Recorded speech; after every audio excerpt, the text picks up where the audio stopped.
Hello, my friends. Welcome back to Tittle Tattle Tarot. It's Georgie. And on the table today, I have the lovely Light Seers deck. I thought this was a perfect choice for today's topic. Today, I would like to look at the early life of Karen Carpenter and maybe get some energy of around her personality, why she had to suffer from anorexia, what led her to that dreadful, dreadful illness and her death. She was born in 1950 and she died in 1983. And I believe she was about 32 when she died, and a long struggle with anorexia. And as I've said to you before, this is something that I do know about. I have experience. So, I do these readings on this subject with knowledge about it, with the utmost respect and the utmost sympathy for this dreadful, dreadful disease. I just wanted to look at Karen Carpenter's life as a child and just see perhaps if the cards can give me some indication of where this started. So we shall have a little look and see what the Light Seers Tarot can tell us about Karen Carpenter's early years. We're not going into the years where she was really very famous or any of that. We're just looking at very early energy on this one.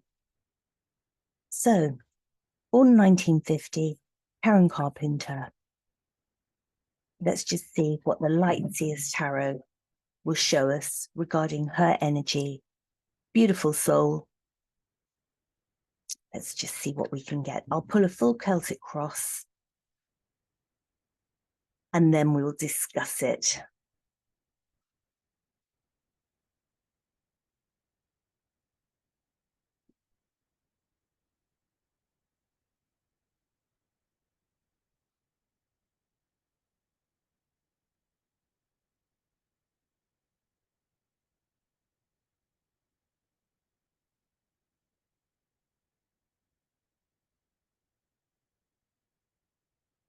Okay, so remember, we're not going all the way up until when she departs, when she dies, but we're just staying basically in her childhood, the energy around her, as she was a young girl growing up.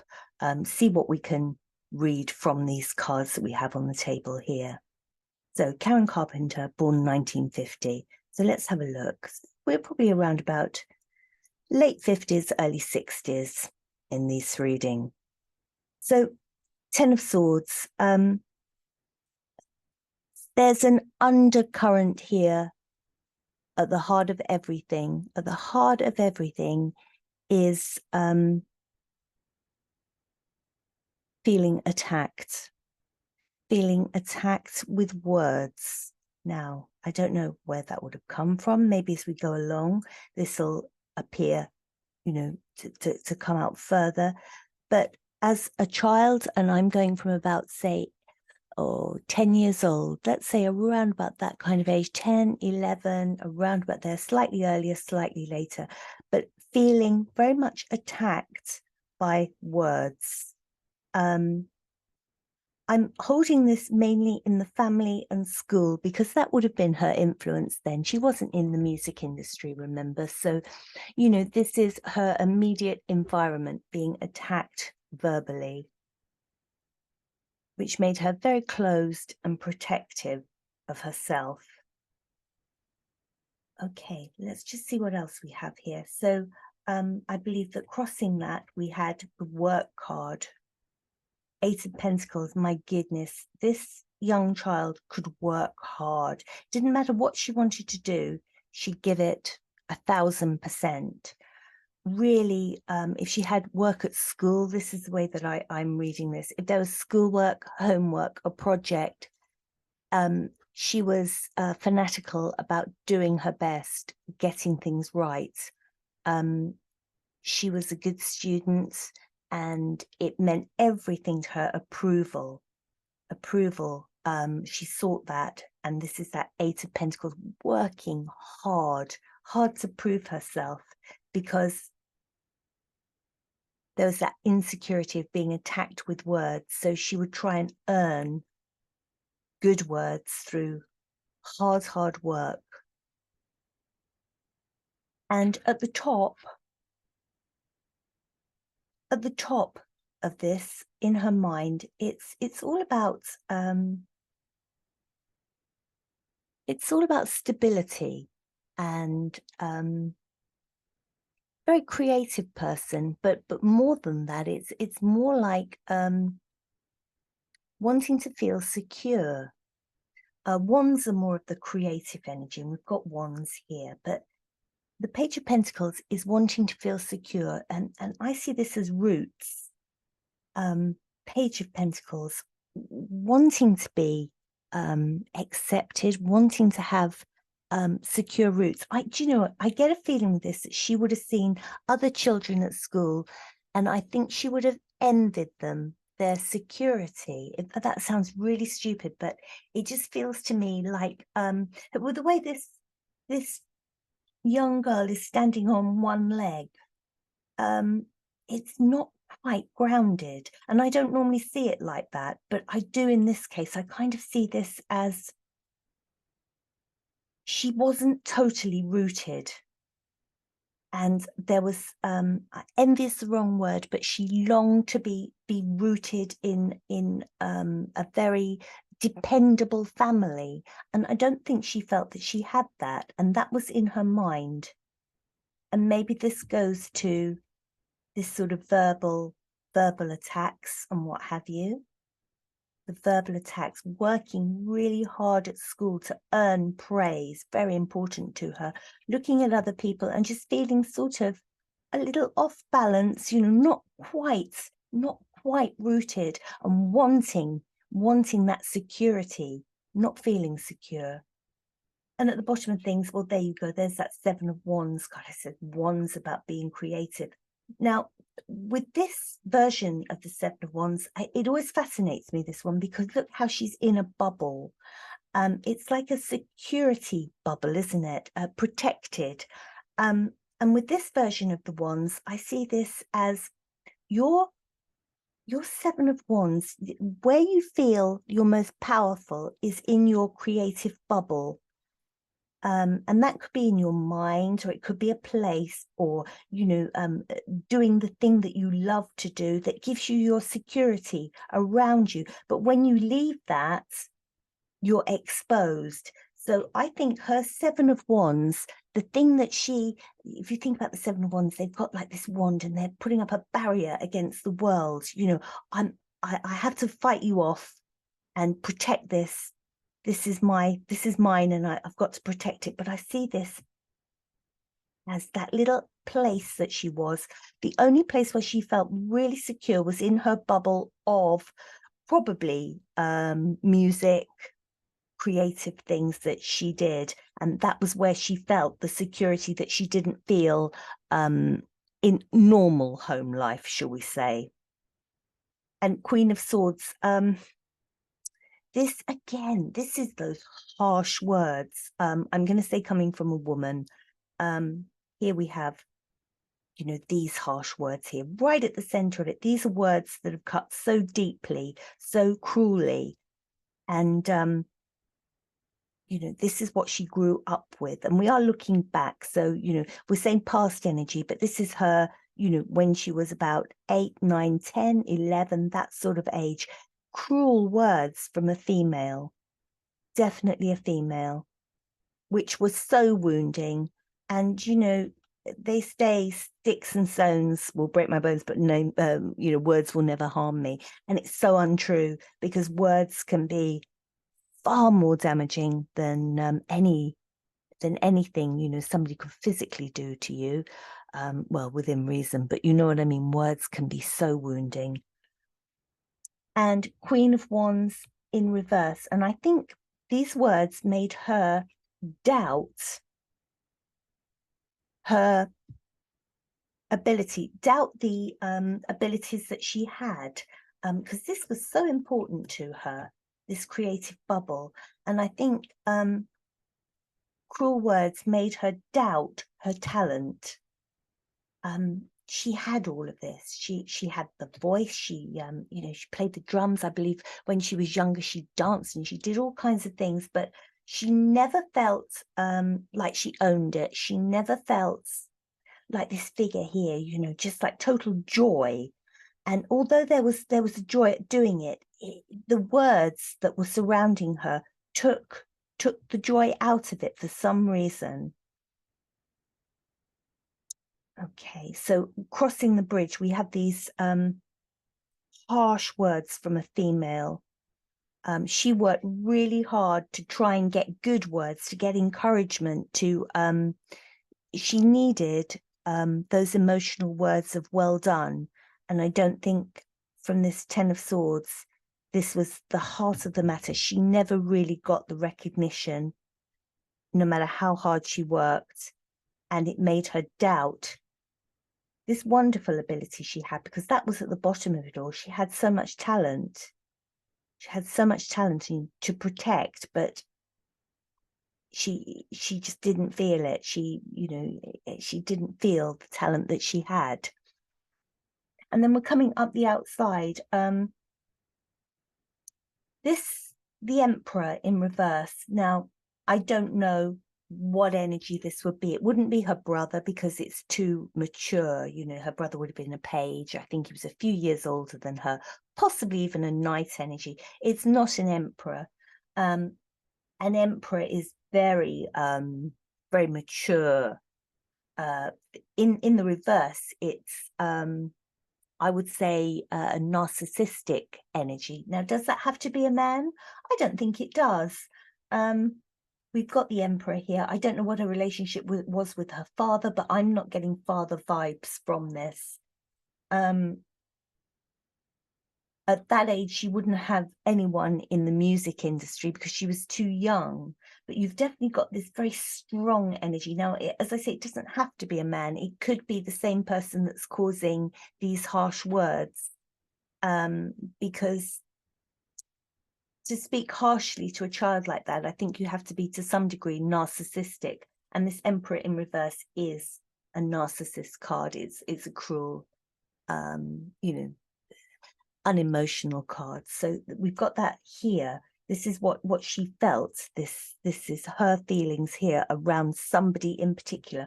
I'm going to do a clarification on that in a moment.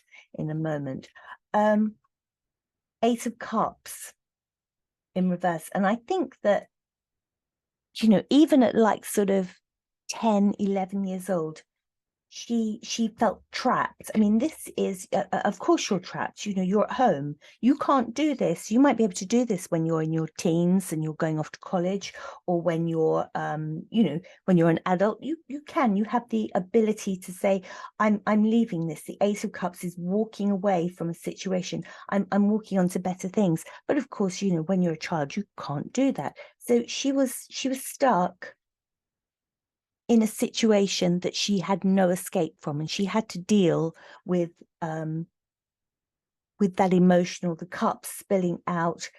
She had to deal with that emotional situation because she couldn't move on at that age. Of course not. Eight of Wands in reverse. Now, Eight of Wands is a message, and it's like sort of communication. And I think the communication within that family was not clear. To the outside world, it all looked great. This little girl, her brother, the family, it all looked one of these, yes, oh my goodness, the Carpenters. Look at that little girl singing, playing drums, doing what she did. It all looked great, lots of talent there, and people would have looked at them and the message would have been, look at the Carpenters, look at that. Oh, have you seen what they're doing? Did you see them at the school? Did you see her perform? Very much, very positive here. But at home, it wasn't like that. I think this is, you could have done better. This is quite a negative thing. You could have done better. You didn't do this right. You didn't do that right. Again, these harsh words. So there we are. So this is very much coming from the family, I think, rather than outside. And then we have the top, which is the Five of Cups in reverse. The Five of Cups, again, more spilt emotions, more focusing on the negative. Now, this is in reverse. So I think as a child, it was quite stoic. You get on with it. You know, I'm stuck here. I have to get on with this. There's no other choice. So I see this Five of Cups is it's sort of like, it's no use crying over spilt milk, although a 10-year-old wouldn't have thought that, but it would have been just buckle down, just work hard. If I work hard enough, you know, I don't need to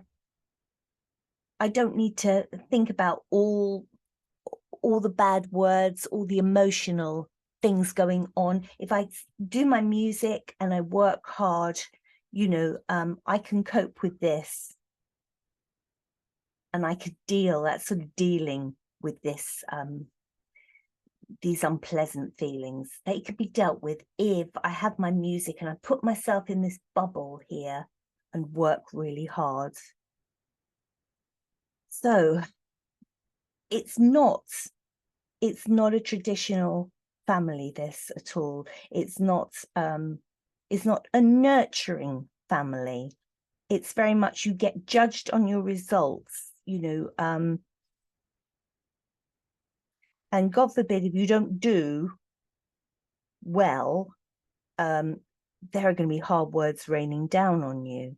So this eating disorder, this anorexia that she developed, I don't know what age she developed it, but I would imagine that it started to play in quite early as maybe a means of control. Let's see what the cards will say about this. Her disordered eating. When did all this start? What can the cards tell me about disordered eating? What can they tell me about disordered eating?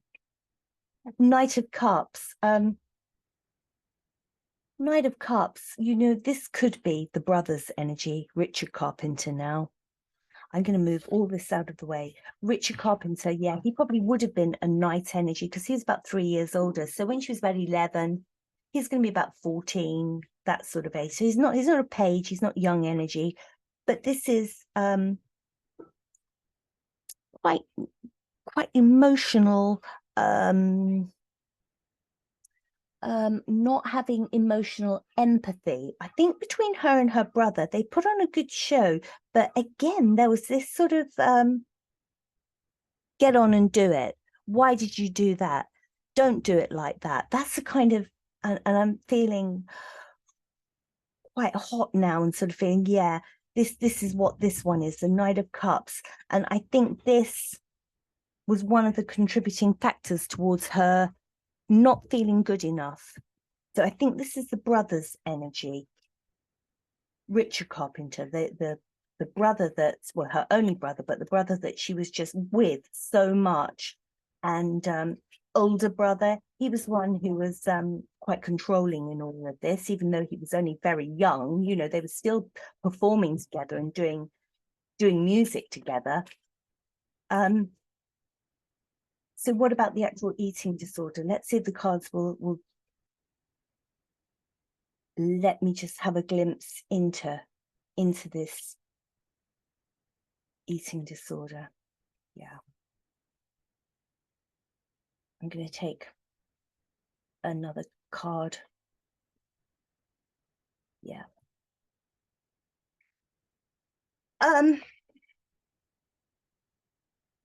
We've got, I'm primarily going with Richard Carpenter here. Quite sort of get on with it, you know, not the cuddly brother, not the one who goes, oh, you know, it'll be all right, it'll be fine. It was, you know, oh, can't you do it better than that? Can you do this? You know, quite sort of emotionally draining for her. Knight of Swords, again, you know, this is his energy. She needed someone in her life, whether it was, you know, parents or brother or whatever, or whoever it could be, somebody important in her life that was this way up, that was give her a cuddle, tell her everything was all right, tell her how talented she was, say, oh my goodness, that was great, that was really good, encourage, so she could bloom and grow. And so that that's where was it? Oh, we had the unrooted sort of pentacle. Do you remember, standing on one leg? Then she could have put the other leg down and felt, yes, I feel grounded. But she didn't feel like that. And this sort of quite unemotional way of dealing with her, and this fast action of, oh, come on, get it right, do it right. Swords, words, again, even more of these harsh words. No, it wasn't right, take it from the top, do it again. Oh, why did you do it like that? This was like death to her. So the worst way somebody could have behaved to her. She needed nurturing, and she wasn't getting it. And there we have it, the Four of Cups. The Four of Cups, people are offering you things and you're thinking, oh, I can't be bothered with that, I can't be bothered with that. But this is upside down. I think she desperately wanted to be offered those cups of love. So this way up, people are saying to you, oh, would you like to do this? Would you like to do that? Would you like to have this? How about we do this? And you go, oh, really, I can't be bothered with that.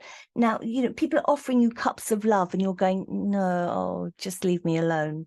See the apathy. Now, she was the other way round. She longed for those cups of love. She longed for them and she didn't get them.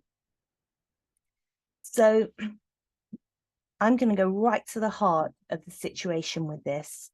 Right to the very, very heart. I'm going to try and get something more specific on actual eating disorders. And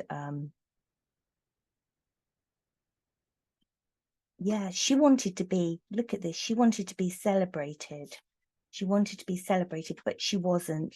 And I just think this was what she wanted and what she was.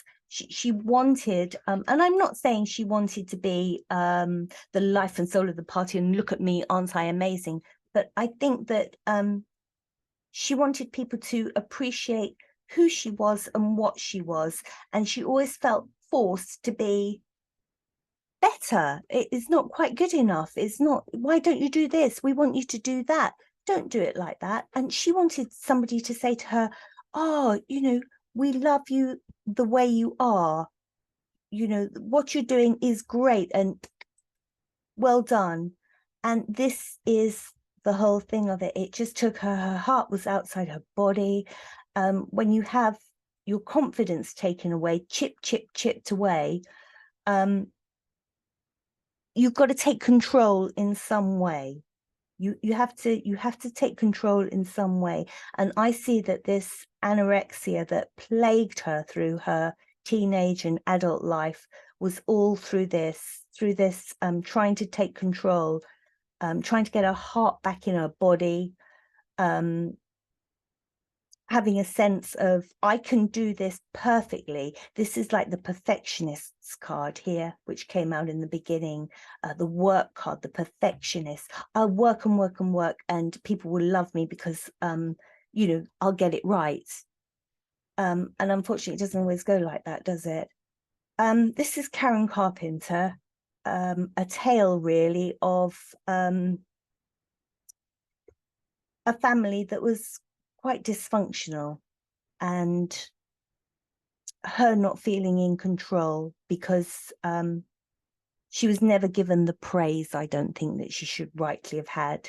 And her life choices were made for her rather than allowing her to blossom and create her own life choices. I think things were taken away from her from a very early age.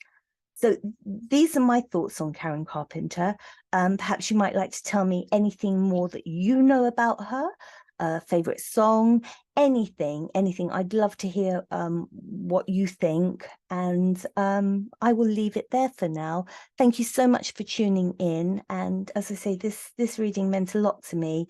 The subject's very dear to my heart, very important to me. And I found that very insightful from my point of view, and I hope you did too. Thank you very much. Bye-bye.